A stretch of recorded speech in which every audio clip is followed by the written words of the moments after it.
My parents called me their bad luck. When I left, I took all my luck with me. I grew up being told I was the reason everything went wrong in my family. My parents had my older brother first, and he was perfect. Good grades, good behavior, good at sports. Then they had me 3 years later, and according to them, that's when their luck ran out. My dad lost his job 6 months after I was born. My mom got into a car accident when I was 2. My grandmother died when I was 4. The family dog ran away when I was 5. Every bad thing that happened got pinned on me like I had some kind of curse attached to my existence. My mom started saying it as a joke at first. She'd laugh and call me her little storm cloud. Then it stopped being a joke. By the time I was 10, my parents openly blamed me for their problems. If the bill was higher than expected, it was because I was in the house using too much electricity. If something broke, it was because my bad energy made things fall apart.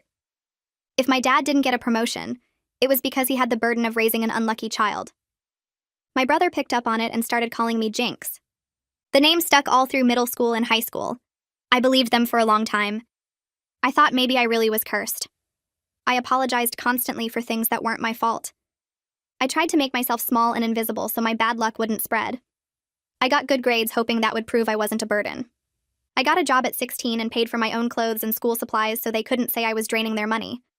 Nothing I did changed how they saw me. When I was 17, my brother got accepted to a good college. My parents threw him a huge party and invited all their friends. They bragged about how he was going to be successful and make them proud. When I got accepted to the same college a year later with a better scholarship, my mom said it probably wouldn't last because things always fell apart for me. My dad said I should go to community college instead and save them the embarrassment when I inevitably failed. I went anyway. I left home at 18 with 2 suitcases and a bank account I'd been secretly filling for years. My parents didn't help me move. My brother didn't say goodbye. My mom told me to call when I needed to come home because she knew I would. I didn't call. College was hard, but not because of bad luck. It was hard because I had to unlearn everything my parents taught me about myself. I made friends for the first time. Real friends who didn't treat me like a curse. I joined clubs and studied things I actually cared about.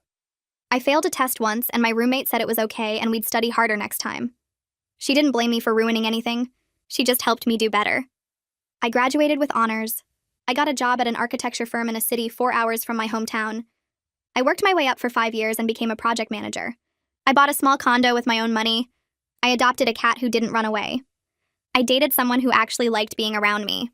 Everything my parents said would fall apart stayed together because I built it myself without their voices in my head. Meanwhile, things got worse at home. My dad's drinking caught up with him and he lost another job. My mom's health declined because she refused to see doctors until problems became emergencies. My brother dropped out of college after 2 years and moved back home. He couldn't hold down a job and spent most of his time playing video games in his childhood bedroom. The golden child turned out to be fool's gold. They never connected the dots. They kept waiting for me to fail. My mom would call once a year on my birthday and ask how I was holding up. She said it like she expected me to be struggling. When I told her I got promoted, she said I shouldn't get too comfortable because good things don't last for people like me. When I told her I bought my condo, she asked how much debt I was in. When I told her I was happy, she laughed and said, "Give it time." I stopped telling her things. I stopped calling back. 3 years ago, my brother needed surgery and my parents couldn't afford it. My dad called me for the first time in years. He didn't ask how I was doing. He just said they needed money, and since I apparently had so much of it now, I should share with the family who raised me. I stare at my phone for 20 minutes after hanging up, my hands still shaking from hearing my father's voice demand money like I owe them something. The number 15,000 keeps repeating in my head like a broken record. 3 years of silence, and this is what breaks it. Not an apology or even a hello, just a dollar amount and the expectation that I'll pay it. My chest feels tight in a way I haven't experienced since I left home. That same crushing feeling of being blamed for existing. I set the phone down on the coffee table and watch it like it might ring again, like he might call back to say something worse. The living room gets darker as the sun sets, and I don't bother turning on the lights.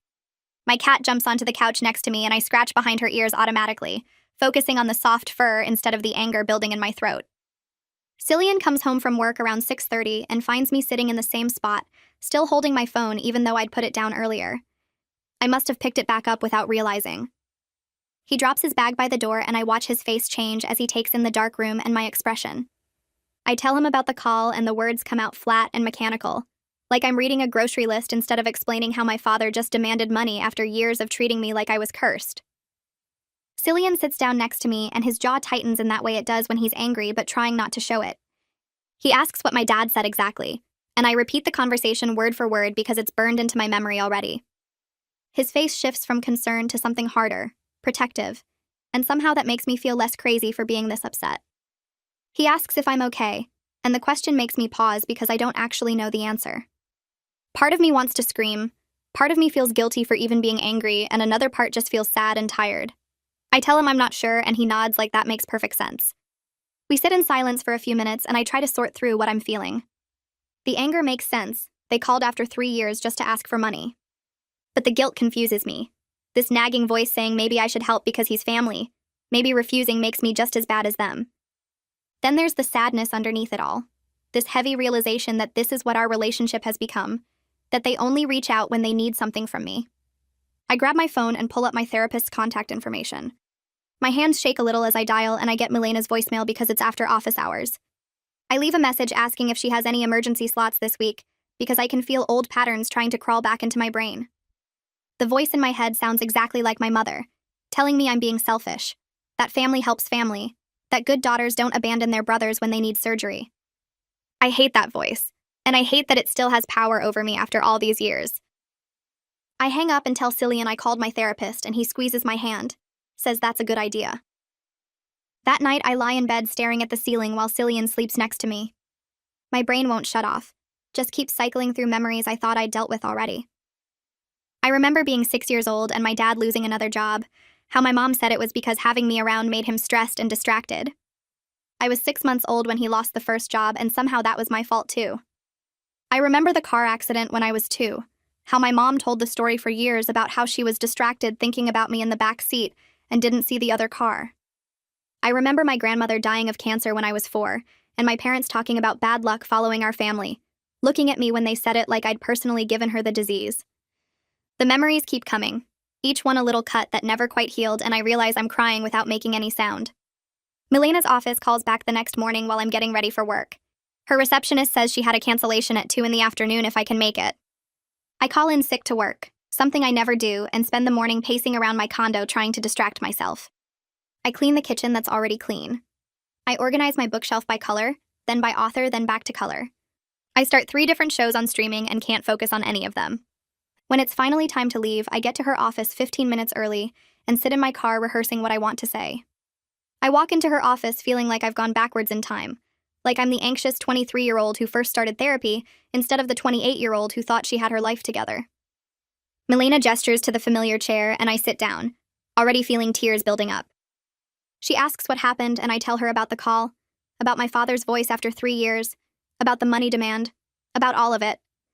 The words pour out for 15 minutes straight and she just listens, occasionally nodding, letting me get it all out.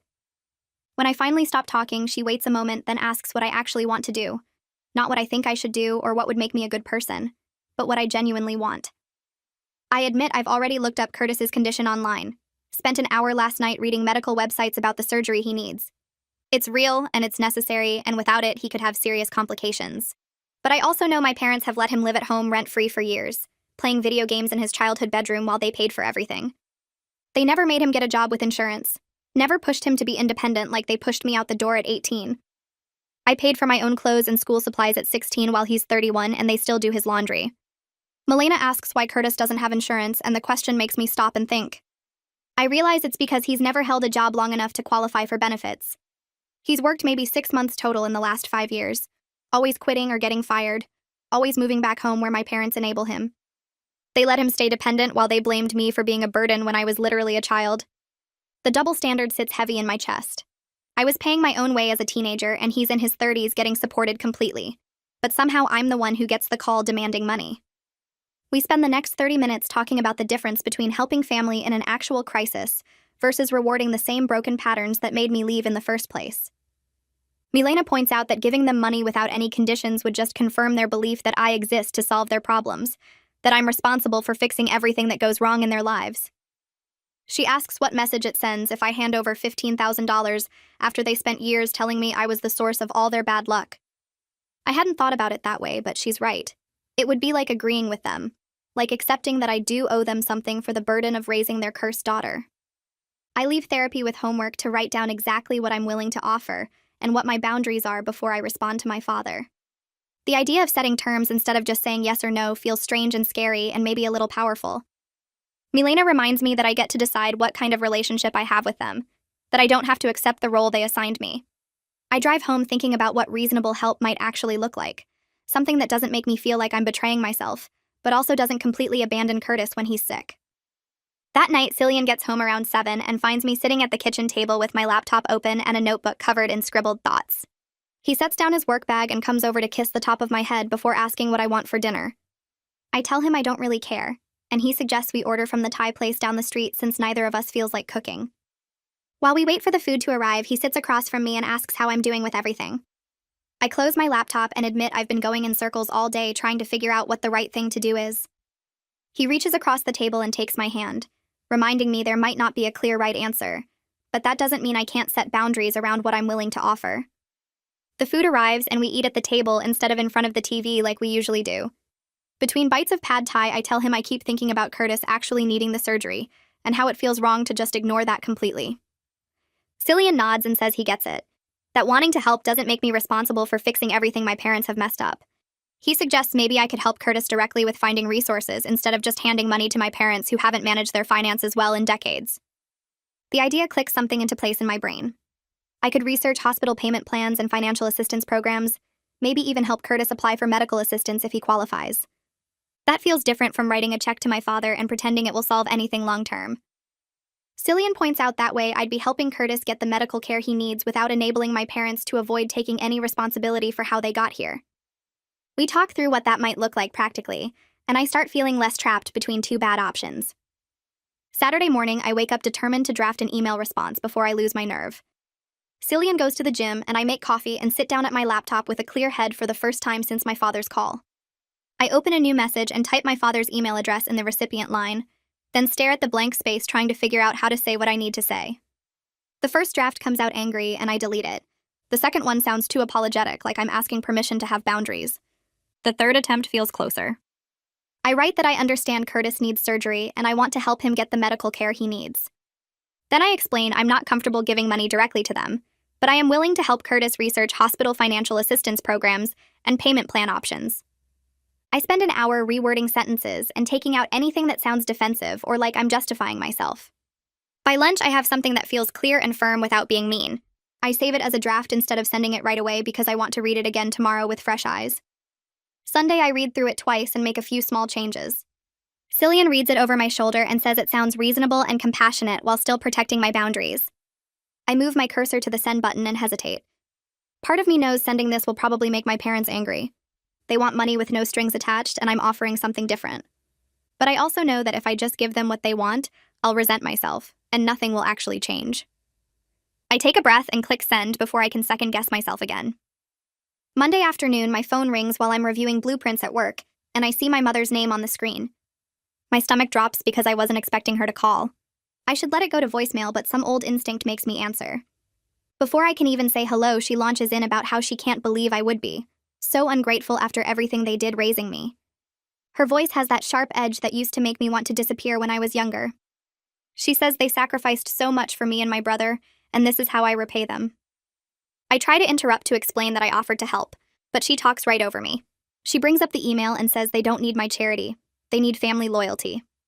The word loyalty coming from her mouth almost makes me laugh, except it also makes my chest hurt. I spent my whole childhood being loyal to people who blamed me for existing. I managed to get a few words in about wanting to help Curtis find financial assistance, and she cuts me off again, saying that's not real help. Real help would be writing a check and trusting them to handle it. I can hear my father saying something in the background, but can't make out the words. My mother switches tactics and starts listing all the times I failed them growing up. She brings up the time I got a B in math in 6th grade like it was some massive disappointment instead of a normal grade. She mentions the school play I didn't get cast in 8th grade as evidence I wasn't trying hard enough. She twists every normal childhood moment into proof that I was defective somehow. I feel myself getting quieter on the phone. My response is getting shorter. It's like I'm 14 again, sitting at the kitchen table while she explains why the broken dishwasher is somehow connected to my bad energy. I hate that I'm falling into this pattern, but I can't seem to stop myself from shrinking. Then she says something that makes my whole body go still. She tells me I probably have plenty of money to spare since I don't have kids draining my resources like Curtis drained theirs. The casual way she blames a child for being born and needing things breaks something loose in my chest. I actually laugh out loud and it surprises both of us. The laugh isn't happy, it's the sound of something finally snapping after being bent too far for too long. She asks what's so funny in this cold voice, and I tell her that's exactly the problem. She's still blaming other people for her own choices, and I'm done being part of that. My voice shakes, but I keep talking. I say I spent my whole life being blamed for things I couldn't control, and I'm not doing it anymore. She tries to interrupt like she always does, but this time I don't let her. I talk over her and explain that I'll help Curtis directly with finding resources and payment options, but I won't hand over money to enable them to keep refusing to take responsibility for their situation.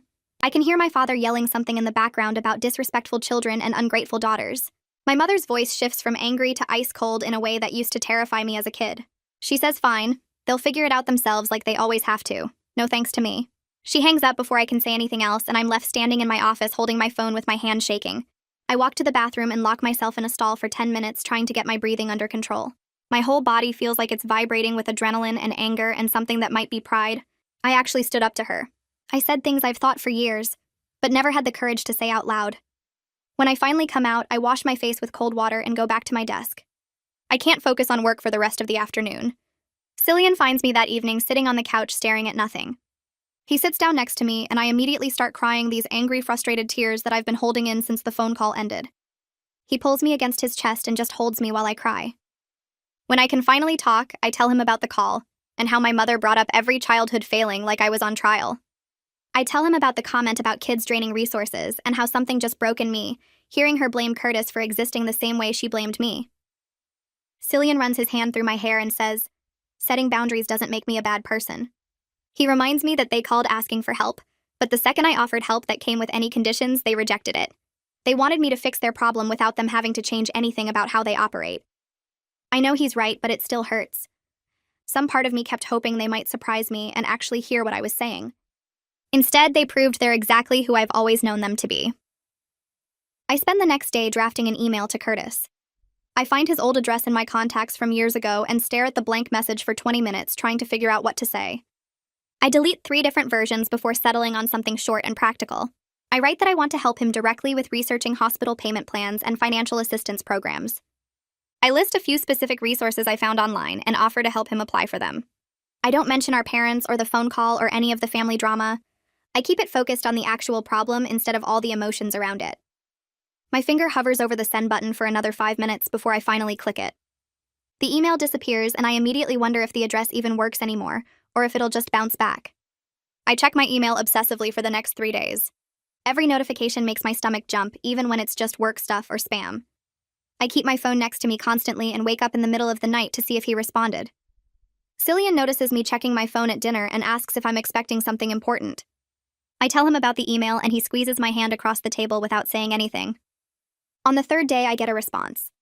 Curtis writes back with just a few sentences thanking me for offering, but saying our parents already found another solution. He doesn't explain what solution they found or where the money came from. I read the message 5 times looking for hidden meaning or subtext, but it's just straightforward and brief. I feel this weird mix of relief that I don't have to get more involved and guilt that maybe I should have just given them the money. I hate that I'm still second-guessing myself about people who have never second-guessed treating me badly. My therapy appointment with Milena is 2 days later, and I bring up the phone call immediately. She listens while I recount the whole conversation, including the part where my mother listed all my childhood failures like evidence in a trial. Milena asks me to notice how I responded during different parts of the call, and I realize I got quieter and quieter as my mother talked. I fell right back into that pattern of just accepting whatever she said and getting smaller. I apologized for things that weren't my fault, just like I did when I was 10 years old. Milena points out that I also broke the pattern by speaking up at the end. She says the fact that I regressed initially doesn't erase the fact that I found my voice and set a boundary. I tell her it doesn't feel like enough because I still let her talk to me that way for most of the call. Milena reminds me that changing patterns takes time, and I shouldn't expect myself to be perfect at it immediately. She asks what I learned from the interaction, and I say, I learned my mother will never see me differently, no matter what I accomplish. Milena nods and says, that's actually important information, because now I can stop trying to prove myself to someone who refuses to see the proof. I spend the rest of the week checking my phone constantly, even though Curtis already responded. I keep expecting my parents to call back with more demands or anger, but there's nothing. The silence feels almost worse than another fight because it confirms what I already suspected. They were interested in my money, not in having any kind of relationship with me. If they actually cared about me as a person, they would have followed up or at least pretended to care how I was doing. Instead, they got told no and just disappeared again. I tell Milena about this in our next session, and she asks how that makes me feel. I say it makes me sad but also kind of free because now I don't have to wonder anymore if they might change. Work becomes the place where I can stop thinking about all of it. I throw myself into a new project designing a community center and spend hours at my desk working through details. I stay late 3 nights in a row and come in early twice. Joachim stops by my office on Friday afternoon and comments that I've been putting in a lot of extra hours lately. He asks if everything is okay and suggests I take a day off next week. I realize I've been using work to avoid dealing with my feelings about the whole family situation. I thank him and promise to take Monday off, even though the idea of having a whole day with nothing to distract me sounds awful. Alyssa catches me in the break room that afternoon and asks if I want to grab lunch. We go to a place down the street and order salads that we both barely touch while I tell her everything. I explain about being the family scapegoat and my brother's surgery and my father's call demanding money. I tell her about the phone call with my mother and how I finally stood up to her but still feel guilty. Alyssa listens without interrupting, and when I finish, she tells me she's been no contact with her father for 6 years. She says the guilt never completely goes away, but it does get easier over time. She explains that her father was controlling and manipulative and cutting him off was the healthiest thing she ever did for herself. Hearing someone I respect professionally talk about having similar family problems makes me feel less alone. Alyssa says something that really sticks with me. She tells me that choosing yourself isn't selfish when the alternative is setting yourself on fire to keep others warm. I know it's kind of a common saying, but hearing it from her makes it feel more real. She's successful and respected and clearly has her life together, and she made the same choice I'm making. That makes me feel like maybe I'm not broken or wrong for protecting myself from my parents. We finish lunch and go back to work, but I keep thinking about what she said. Maybe taking care of myself isn't the same thing as being a bad daughter.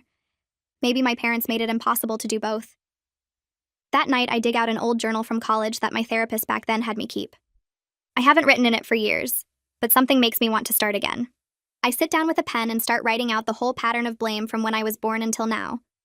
I list specific incidents and see how they all connect into this system where nothing was ever my parents' fault. Every job loss and money problem and family issue got blamed on me or later on Curtis. I write about how they never took responsibility for their drinking, or their refusal to see doctors, or their poor financial choices. Seeing it all laid out on paper helps me understand it as a pattern, instead of just random bad moments. It wasn't about me being unlucky or cursed. It was about them needing someone to blame so they didn't have to look at themselves. Cillian suggests we take a weekend trip to get away from everything. He finds a tiny cottage on the coast and books it for the following weekend. We drive out Friday after work, and I feel some of the tension leave my shoulders as we get further from the city. The cottage is small and old, but right on the beach. I spend Saturday morning walking along the sand by myself while Cillian sleeps in. The ocean is cold and gray, and the wind whips my hair around, but I keep walking. I think about how the physical distance from my hometown mirrors the emotional distance I'm trying to keep. Being 4 hours away isn't enough sometimes. I need to be here where they can't reach me and where I can hear myself think. Walking on the beach, I have this moment of clarity that feels obvious but also new. My parents' whole narrative about me being bad luck was never actually about me. I was 6 months old when my dad lost his job. I was 2 when my mom got in a car accident. I didn't cause those things, but it was easier for them to blame a baby than admit my dad got fired for performance issues, or my mom was driving distracted. Every bad thing that happened after that got added to the story because they needed the story to be true. If I was the problem, then they didn't have to change anything about themselves. They could keep making poor financial decisions and refusing to deal with their health and blaming it all on their unlucky daughter. The realization doesn't make it hurt less, but it does make it make sense. It was never about me. It was always about them. I get back to my condo and dig through my contacts until I find Hallie's number. We haven't talked in months because life got busy and we both kept meaning to call but never did. She answers on the 3rd ring, sounding surprised and happy to hear from me. We spend the first 10 minutes catching up on basic stuff like her new job and my promotion and how her cat is doing. Then I tell her about the whole situation with my parents calling for money and Curtis's surgery and how I'm trying to figure out what I owe them after everything. Hallie listens without interrupting, and when I finish, she reminds me of freshman year when I apologized to our dorm neighbor for breathing too loud. She says I used to apologize for existing, and now I'm setting boundaries with people who spent 18 years making me feel worthless. She tells me she's proud of how far I've come, and I didn't realize how much I needed to hear that until the words hit me. We talk for another hour about everything and nothing, and it feels good to just exist with someone who knew me when I was still learning how to be a person. Near the end of the call, Hallie mentions she's getting engaged next month and planning a spring wedding. She asks if I'll be in the wedding party, and I say yes immediately without thinking about it. The request fills me with this pure joy that has nothing to do with my family drama. This is my life now. These are the people who chose me, and I chose them back. After we hang up, I sit on my couch feeling lighter than I have in weeks. The next day, I'm cleaning out my closet looking for a jacket I haven't worn in years when I find a cardboard box shoved in the back corner. Inside are old family photos my mom gave me when I moved out, pictures from childhood I never looked at because they made me feel weird. I pull them out one by one and spread them across my bed. There's me at 5 years old at a birthday party looking at the camera with this sad expression, even though everyone around me is smiling. Me at 8 in a school photo with my shoulders hunched like I'm trying to disappear.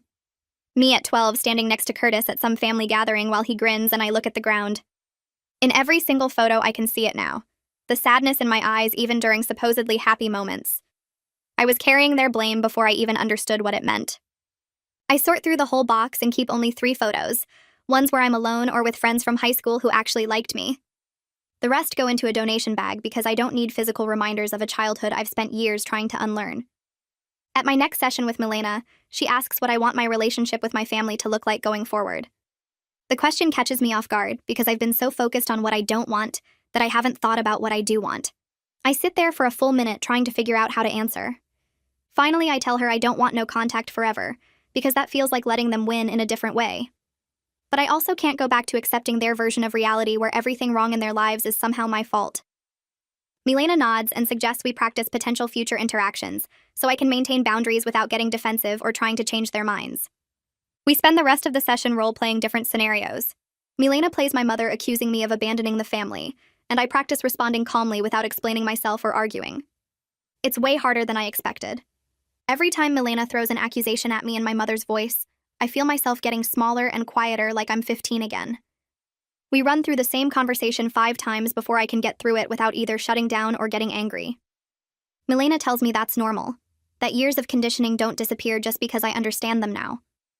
That night, I sit down with my laptop and start writing a letter I don't plan to send. I write out everything I wish I could say to my parents about the damage their scapegoating caused. I write about being 10 years old and believing I was cursed. About paying for my own school supplies at 16 because I didn't want to be a burden. About graduating college with honors and still waiting for them to be proud of me. About building a whole life 4 hours away because I couldn't breathe in their house anymore. The letter ends up being 4 pages long, and when I finish writing it, I feel this pressure release in my chest that I didn't know I was holding.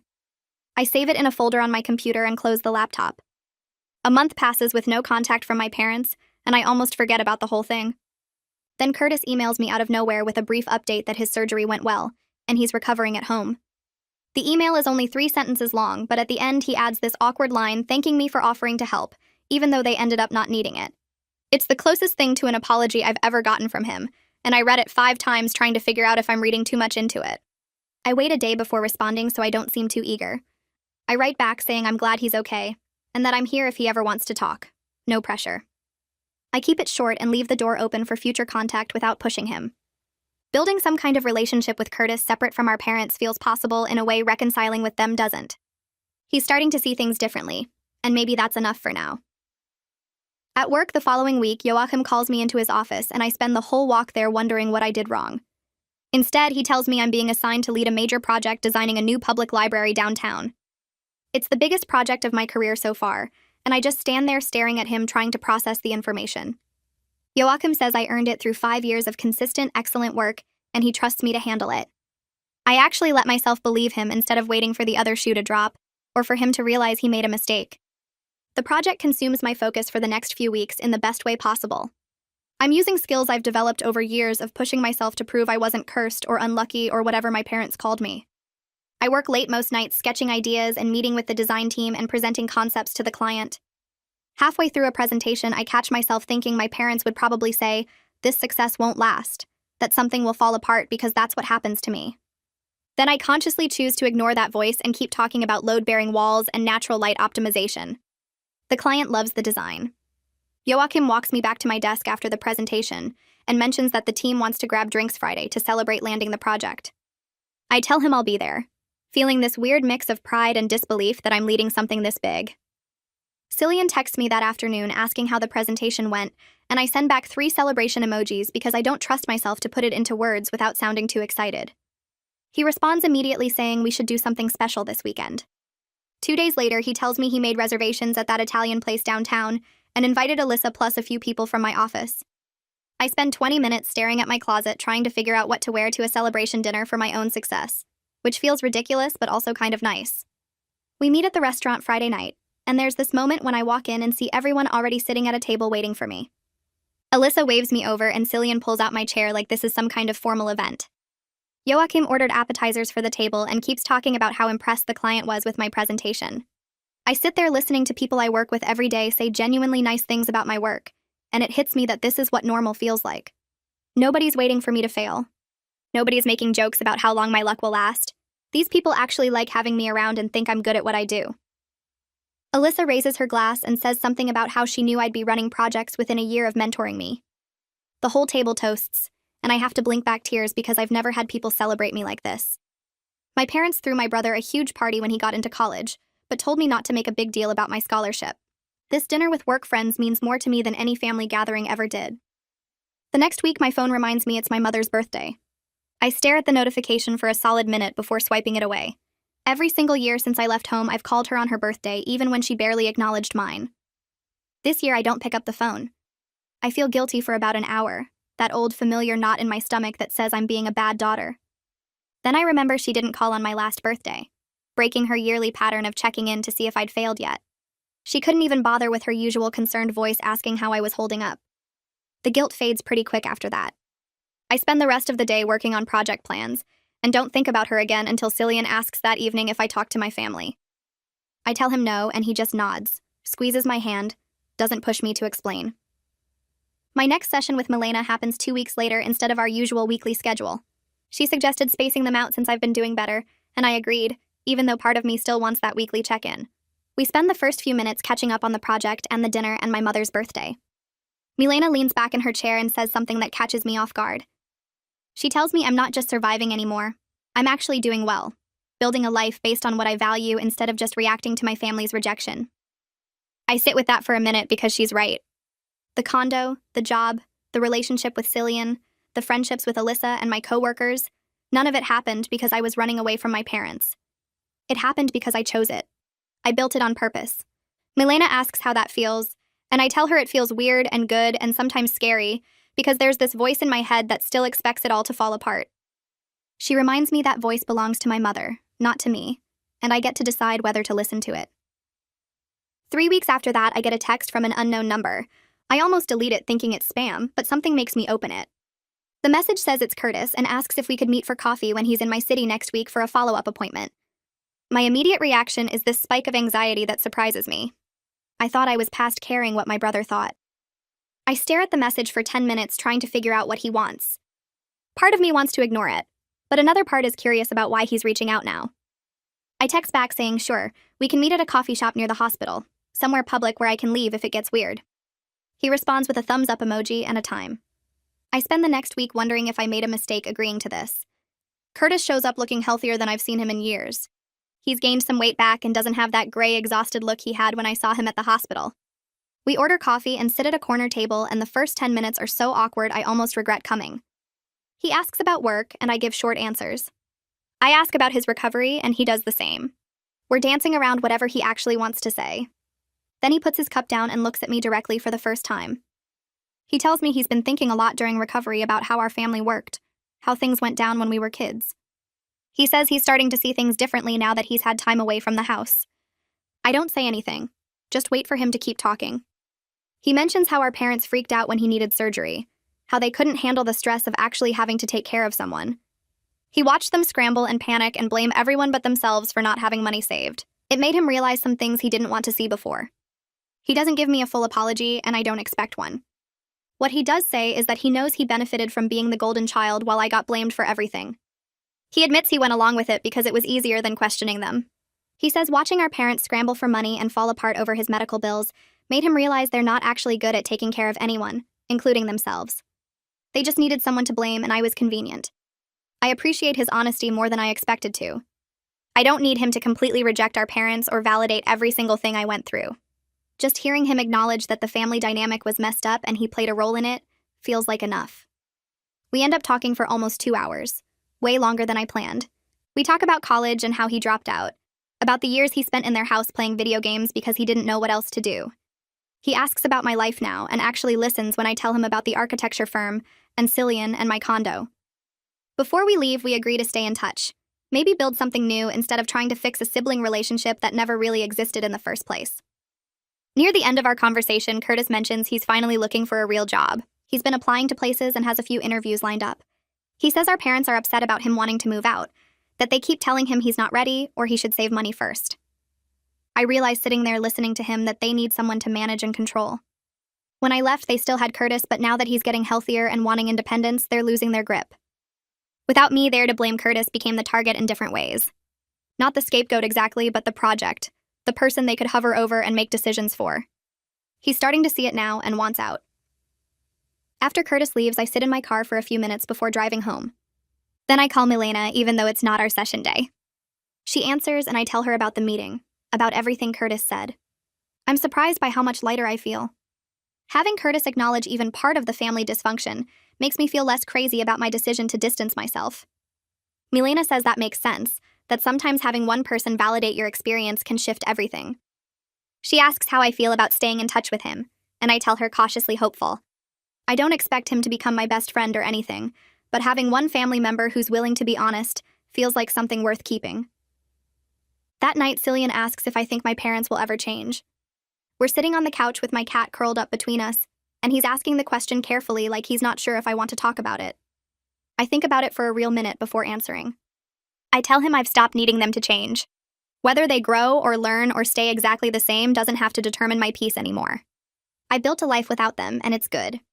If they want to be part of it someday, they'll have to meet me where I am instead of expecting me to shrink back into the role they assigned me. Cillian nods and pulls me closer, and we sit there in comfortable silence. The cat stretches and digs her claws into my leg, and I don't even mind. Because this moment right here, this quiet evening in my own home with someone who loves me, and a pet who didn't run away, this is the life I chose, and it's enough. The holidays sneak up faster than I expect. November arrives with cold mornings and early darkness, and suddenly everyone at work is talking about Thanksgiving plans. Cillian asks what I want to do, and I realize for the first time in my life, I don't have to dread the obligatory phone call home or feel guilty for not showing up. I tell him I want to host something at our place, invite people who actually want to be around us. He grins and starts making a list of friends to invite. We spend a week planning the menu and cleaning the condo, and I catch myself actually excited instead of anxious. Alyssa brings wine and homemade rolls. 2 of Cillian's coworkers show up with desserts. My cat hides under the bed for the first hour, then slowly creeps out to investigate all the new people. We crowd around my small dining table that barely fits everyone, and pass dishes family style, and it feels warm and real in a way holidays at my parents' house never did. Halfway through dinner, Alyssa refills her wine glass and asks how I'm doing with all this, gesturing at the table like she means more than just the food. I take a minute to think about my answer because she deserves honesty. I tell her I'm sad about what could have been, about the family I should have had but didn't. But I'm not willing to sacrifice my well-being anymore for people who refuse to see me clearly. She raises her glass and says, that's the healthiest thing she's heard all year. Everyone else raises their glasses too, and we toast to chosen family and new traditions, and I feel something settle in my chest that's been unsettled for years. My phone buzzes during dessert, and I almost ignore it, but something makes me check. It's a text from Curtis. Just a few words saying he's thinking of me and hopes I'm having a good day. Nothing elaborate or emotional, just brief and genuine. I stare at the message for a long moment, then save it to a folder I've started keeping of the few good family moments I have. It's not much, but it's real, and that matters more than I expected it to. I text back a simple thanks and same to you, then put my phone away and rejoin the conversation. Cillian catches my eye across the table and I smile at him, feeling hopeful about having at least one family connection that isn't built on blame and dysfunction. Work picks up the week after Thanksgiving as we push toward the project launch deadline. I spend long hours at the office finalizing details and coordinating with contractors, and somehow it all comes together better than I imagined. The community center opens in early December, and the local architecture magazine sends someone to photograph it and interview me about the design process. When the article comes out 2 weeks later, Joachim frames it and hangs it in my office without asking. He just walks in one morning with the framed magazine page and a drill and puts it on the wall across from my desk. I stare at it for a solid minute, reading my own name in print next to photos of something I created. Joachim tells me to let myself feel proud without qualifying it with worry about what might go wrong next. I nod and actually try to do that, sitting with the accomplishment instead of immediately looking for ways it might fall apart. My next session with Milena happens a few days before Christmas. We've been meeting every other week since the whole Curtis surgery situation, but she opens this session by asking if I think I'm ready to reduce to monthly check-ins. The question catches me off guard. I think about the past few months and realize the family crisis didn't destroy the stability I've built. I handled it without falling apart, or reverting to old patterns for more than brief moments. I tell Milena yes, I think I'm ready, and she smiles like she already knew my answer. We spend the rest of the session talking about what monthly check-ins will look like, and what warning signs to watch for that might mean I need more frequent support again. Walking out of her office, I feel proud in a different way than the magazine article. This pride is quieter and deeper, about emotional work nobody sees, but that matters just as much. Cillian and I are washing dishes one night when he brings up the future in a way that feels different from our usual vague planning. He asks if I've thought about getting engaged, and my immediate reaction is to check myself for panic about cursing our relationship. But the panic doesn't come. I dry a plate and tell him honestly that I have thought about it and I don't feel scared anymore. I've learned my presence in people's lives isn't a burden but a gift. He stops washing and looks at me with this expression I can't quite name, and says we should talk seriously about it then. We spend the next hour on the couch mapping out what we want our lives to look like, and it's easy and exciting instead of heavy with dread about inevitable failure. I write the letter to my parents on a Saturday morning while Cillian is at the gym. I've written versions of this letter before but never sent them, always talking myself out of it or deciding silence was safer. This time I keep it brief and clear. I explain I'm open to contact if they can respect me as an adult with my own life, but I won't accept blame or manipulation anymore. I outline specific boundaries about what kind of relationship I'm willing to have and what behaviors I won't tolerate. I read it 3 times, checking for anything that sounds like I'm asking for their approval or trying to convince them I'm worthy. Then I address an envelope and walk to the mailbox before I can change my mind. The letter drops through the slot with a soft thud, and I stand there for a moment feeling lighter and heavier at the same time. 3 weeks pass with no response. I check the mail every day even though I told myself I wouldn't. Cillian asks if I'm okay, and I realize I actually am. Their silence is an answer in itself. Some people aren't capable of the relationship I deserve, and that's about them, not me. I stop checking the mail obsessively and focus on the life I'm building instead of the one I'll never have with them. Curtis calls in mid-January, and I answer on the 3rd ring. He sounds different, more energetic than I've heard him in years. He tells me he got a job offer at a tech support company, and he's moving into his own apartment next month. His voice shakes a little when he talks about it, nervous but excited, and I encourage him genuinely. I tell him I'm happy he's building his own independence, and I mean it. We talk for 20 minutes about his apartment search and his new job, and it's the most normal sibling conversation we've ever had. Before we hang up, he thanks me again for meeting with him back in November, and says it helped him see things more clearly. I tell him he did the hard work himself, I just listened. After the call, I sit in my home office looking at the framed magazine article on my wall. My cat jumps into my lap and starts purring, and I pet her absently while thinking about how far I've come. I realized somewhere along the way I stopped thinking of myself as the family scapegoat and started seeing myself as someone who survived a difficult childhood and built something beautiful anyway. The shift in identity feels huge, like stepping into a version of myself I always wanted to be but didn't think I deserved. I'm not the cursed daughter or the bad luck charm or the burden they tried to make me believe I was. I'm just someone who refused to accept their story about who I had to be and wrote a better one instead. I'm sitting on the couch Tuesday night with my feet tucked under me, watching Cillian rinse dinner plates at the sink. He turns around and wipes his hands on a dish towel, then walks over and sits next to me without saying anything at first. My cat jumps down from the armrest and disappears into the bedroom. Cillian takes my hand and his palm feels warm against mine. He tells me he doesn't want to wait for some perfect moment because our regular life together is already perfect. He asks if I'll marry him, and his voice is steady, but his hand trembles slightly in mine. I say yes before he finishes the question, tears already sliding down my cheeks. He pulls a simple silver ring from his pocket and slides it onto my finger. We sit there crying and laughing at the same time, and I think about how this moment isn't cursed or doomed or temporary. It's just real and good and mine. We spend the next hour calling people to share the news. Hallie answers on the first ring, and I barely get the words out before she screams so loud I have to hold the phone away from my ear. She's already talking about engagement party colors and venue options before I can tell her we haven't planned anything yet. Alyssa congratulates us and says she knew it was coming, because she's never seen two people fit together so naturally. Each call feels easy and happy without any weight of family drama or waiting for someone to tell me it won't last. I text Curtis because calling feels too formal for where we are in rebuilding our relationship. He responds within minutes saying he's happy for me and asking if he can meet Cillian sometime. I type back yes immediately and mean it completely. Having one family member who's genuinely trying to show up differently feels like more than I expected to have. Over the next few weeks, planning the wedding becomes something I actually enjoy instead of a source of stress about who to invite or who might ruin things. Cillian and I look at venues with Hallie and laugh at her increasingly elaborate ideas. We pick a small garden space that feels intimate and warm. I make a guest list of people who actually want to celebrate with us, not people I'm obligated to include. Curtis texts occasionally asking about details and offering to help with setup. I add him to the list without hesitation.